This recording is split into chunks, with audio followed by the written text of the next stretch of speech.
What about my magazine subscriptions? What subscriptions? Oh, you know, Sports Illustrated and Golf Digest. What about them? I just renewed them last month. 3 years on Sports Illustrated and 2 on the other. Okay, but so what? Who's going to read them now? You? Oh, what a total waste of money that was. Really? This is what you're worried about? And my gym membership. It still has 5 years left on it. Oh, my goodness. I wonder if we can get our money back. Come on, Rich, it's nothing. Oh, my God. What about the cruise? Oh, what were we even thinking? We should call. We'll see if we can get the deposit back. And the airline tickets. Oh, I didn't even think about them. Do you even know if they're refundable or not? Rich, this is crazy. The doctor said you need to relax. Stop worrying about this. It'll all sort out. I need to think about this now. We need to plan now that we know what to expect. There'll be plenty of time for all that.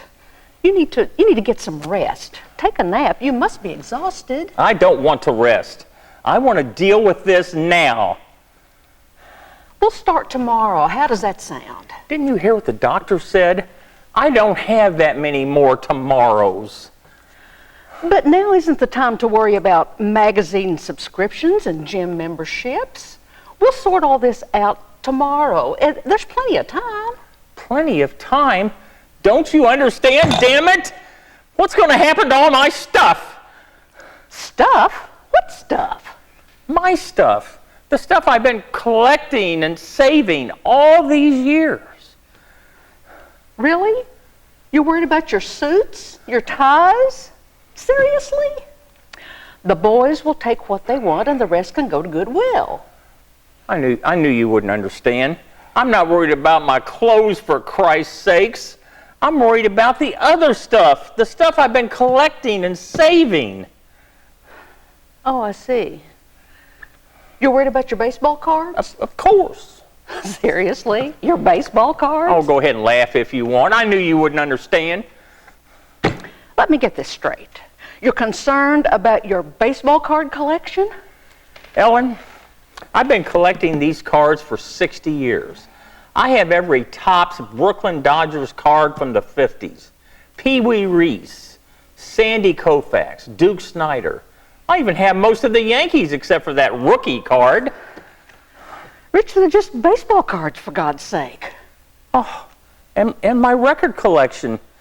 Oh, all that vintage jazz and 50s rock and roll. But it's just stuff, Rich. Don't we have more important things to discuss? It's not just stuff. Oh, I know it sounds silly to you, old baseball cards and old records, but it's my stuff.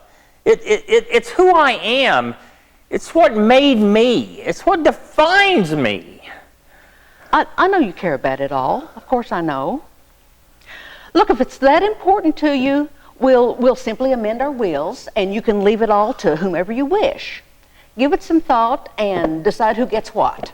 Oh, that's just the point. Nobody's going to want any of that stuff.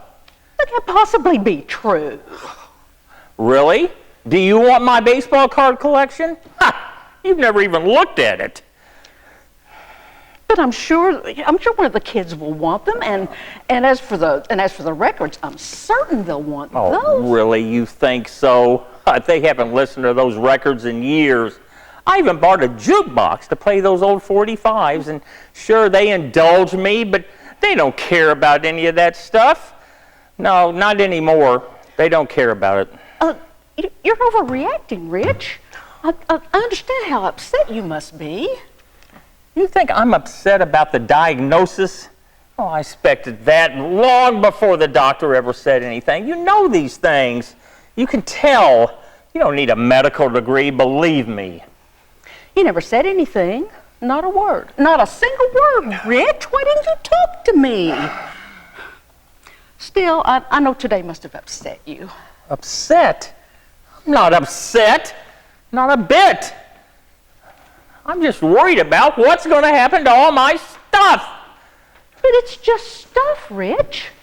I'm sure the kids will want to keep it, and if they don't, we'll find a good home for it all. I promise. It's not just stuff. It's my stuff. And I know that they're not going to care. At one time they might have, but not now. Just because it's special to me doesn't mean it's going to be special to anybody else, but it still hurts. The kids just don't care about it anymore. It's another sign of how irrelevant we've become. Irrelevant? How can you possibly say such a thing? You can't mean it. The kids love you and the grandkids? Oh, sure, yeah. I know they love us. They come to Thanksgiving every year, and they call us every couple of weeks. But we're not really relevant anymore. At least I'm not. Rich, where's this coming from? What role do we even play anymore, other than buying presents and paying for their vacations? But that's what parents and grandparents do. You remember, I taught Bobby and Larry how to play ball. Mm-hmm. We'd come in and we'd take all the cards and spread them out over the table. Mm-hmm. I'd give them stories about when I was their age, went to the ball game. I saw Sandy Koufax pitch at Ebbets Field. Mm-hmm. Oh, it was great. Duke Snyder hit a home run. My dad took me. It was the happiest day of my life. Oh, I remember it like it was yesterday. Now, though, I feel like I'm just going to fade away. Is that when you started collecting cards? That is exactly when I started collecting those cards. Well, the kids loved looking at your cards. I know it. And Karen was just as enthusiastic. She loved baseball as much as you did. Even though she was a Giants fan? Even though she was a Giants fan. And they all loved that music from the 50s. Oh, remember Bobby? He would dress up like Elvis on Halloween. We'd go down to the basement and play the music, and everybody would dance. Yeah. But they don't listen to those records anymore. They're just as irrelevant as I am. Rich, where's this coming from? What's gotten into you? I'm irrelevant, I tell you. I'm meaningless. Once, I was the head of the household. I was the provider. I was the man of the house. I coached their soccer teams, and I coached their baseball teams. Remember, we would go to all of those parent-teacher conferences, and the kids couldn't wait to show us their report cards. They were so proud, and they wanted our approval. But now, I tell you, I just feel like I'm disappearing. I'm fading away, and it's been going on for years. Oh, Rich, you're not disappearing. You're not fading away. Oh. Not to the kids, and certainly not to me. I can feel it. I'm getting lighter and lighter. I'm turning to smoke, to vapor. Pretty soon, I'll just float away. It'll be like I just disappeared without a trace. Oh, Rich, now really? I'm turning to vapor, I tell you. I feel like I'm becoming transparent. It just, pretty soon, I won't even be here anymore, and nobody will notice when I'm gone. And nobody will even remember me. Of course we'll remember. Really? Now that our parents are gone, how often do we think about them? Once a week? Once a month? Perhaps? I'll remember you, Rich. I'll remember. Every day, every minute. When I was a kid, and I had a particularly anxious moment, my dad would tell me, 99% of the things you worry about never even happen. And the other 1%, it's never as bad as you think.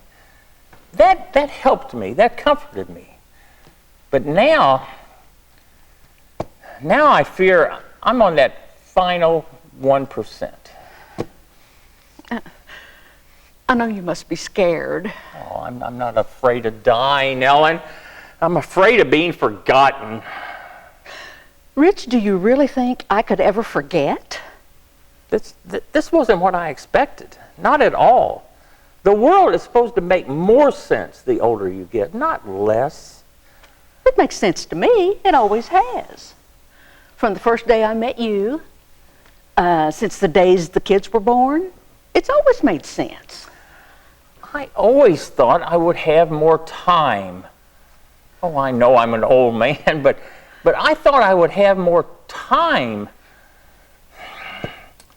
no, there was always a part of me that thought my real life would start. And I've been waiting for that to happen. And waiting. And waiting. And now, it's ending. It's ending before it ever really started. I understand, of course. We all feel that way sometimes. I too feel the fire dying, just like you. Oh, well, and I know it won't be very long. Are you not feeling well? Oh, no, silly man. But still, I know it won't be long. Now you listen to me. Stop worrying about this. I promise I will listen to your records every day.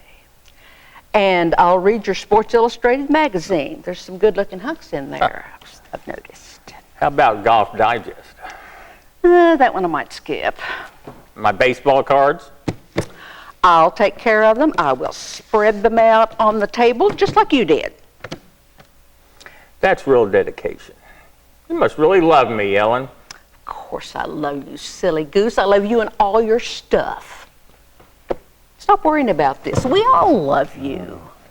But you know what, Rich? What? The real measure of our lives isn't who loves us. Not at all. What's important is who we love. That's the real measure. The people we love. That's the important stuff. I love you, Ellen. I always have, and I always will. Let's get you into bed. You could use some rest, and we will sort all this out in the morning. Okay, but first, let me show you how I organize these cards. I have a special system, you know. Okay. But first tell me, who the hell's Duke Snyder? Oh,